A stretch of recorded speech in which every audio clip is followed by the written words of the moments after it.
السلام عليكم. ازيكم؟ عاملين ايه؟ يا رب تكونوا بخير. النهارده ان شاء الله هنعمل صدور الفراخ بطريقة جديدة وتغييرا بقى عن الفراخ البانيه والكلام ده. لا، مش هنعملها بانيه خالص، هنعملها بطريقة رهيبة يا بنات، ومكونات بسيطة جدا وموجودة في كل بيت، وتقدري ان انت تعملي جنبها شوية رز كده حلوين وتبقى وجبة متكاملة، مش محتاجة اي حاجة تانية جنبها. تعالي على طول على الطريقة. بس قبل ما نبدأ اي حاجة احب اقولك ان انا اسمي صفاء مرتضى، ودي قناتي. لو تحب ان انت تشرفيني بالاشتراك او الاعجاب على حسب ما بتشوفيني منين يا حبيبة قلبي. وانزلي يلا بسرعة حطي اللايك الحلو بتاعك كده، ويلا بينا على المقادير عشان نشوف احنا عملنا ايه النهاردة. يلا بينا. بداية كده احنا معانا صدور فراخ. تمام، البقى العدد اللي انت عايزاه. مثلا انتوا 5، عايزة تجيبي 5 صدور تجيبي 5، عايزة تجيبي 4 تجيبي 4، على راحتك بقى. وشوفي انت هتجيبي ايه.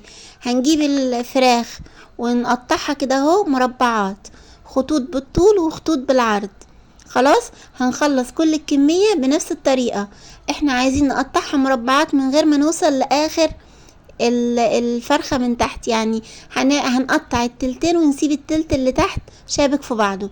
هنجيب بصلاية ونقطعها، وكمان فلفل الوان ونقطعه، ولو عندك فلفل اخضر يا ريت تحطي مع الخلطة دي هتبقى جميلة. بس فلفل الالوان بيخلي التست بتاعها رهيب يا بنات. لو هتحطي فلفل اخضر هيبقى اضافة لفلفل الالوان.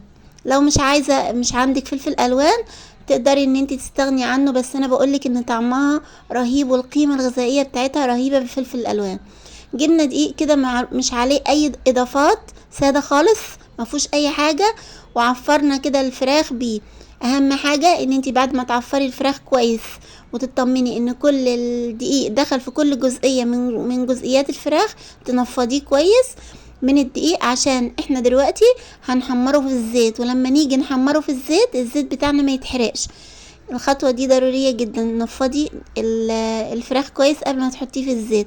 طاسة بقى وهنحط فيها حوالي نص كوباية من الزيت، عليها معلقة من السمنة، وهنحط الفراخ بتاعتنا. ولازم الزيت والسمنة يكونوا سخنين جدا. احنا عايزين الفراخ تاخد تشميعة، يعني عايزين الفراخ اول ما تتحط كده تنزل في حاجة سخنة عشان تمسك في بعضها يعني بتبقى متماسكة.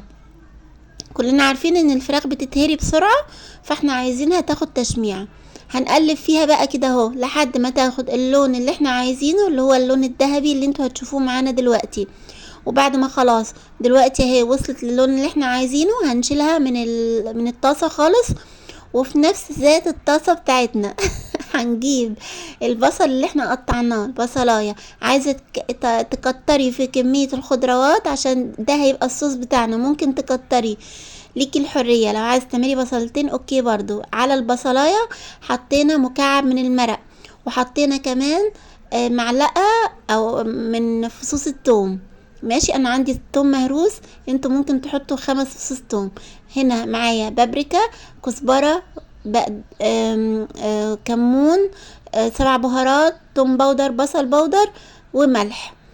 بصي الملح مش هتكتري عشان احنا حاطين مكعب من المرق، ولسه هنحط حاجات تانية. هنحط ربع معلقة بس من الملح. صويا صوص بقى هنحط معلقة كبيرة من الصويا صوص. تمام، ونص معلقة صغيرة سكر. وهنحط هنا دبس التمر اللي احنا عاملينه مع بعض قبل كده. دبس التمر ارجعي هتشوفي انا عملته ازاي. لو مش عندك دبس التمر هتستغني عنه خالص، وهنحط مكانه معلقة كبيرة من السكر. هنقلب كده بقى هنحط الفراخ بتاعتنا ونطلع الصوص بتاعها عليها، ونفضل حاطينها على نار واطية. وكل ما المية بتاعتها تخلص هنزود لها بق مية صغنن لحد ما الفراخ معانا تستوي كويس. وفي الوقت ده تقدري تدوقي الطعم بتاع الفراخ. لو حابب ان انت تحطي شوية ملح ممكن تحطي. تمام، الناس اللي هي مش عندها دبس التمر وزودت كمية السكر ممكن تزود شوية ملح في الخطوة دي. دوقي وشوفي انت عايزة ايه. بصوا بقى، رهيبة رهيبة رهيبة، وطعمها جميل، والصوص بتاعها مش قادرة احكي لكم عليه. طعمه تحفة يا بنات، تحفة.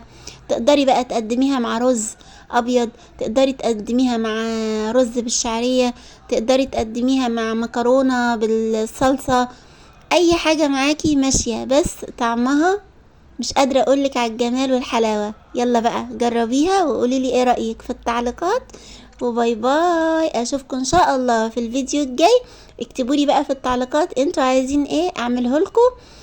في تعليقات كتير جاتلي على الكنافة، ان شاء الله هعملها لكم في الفيديو الجاي بإذن الله. باي باي.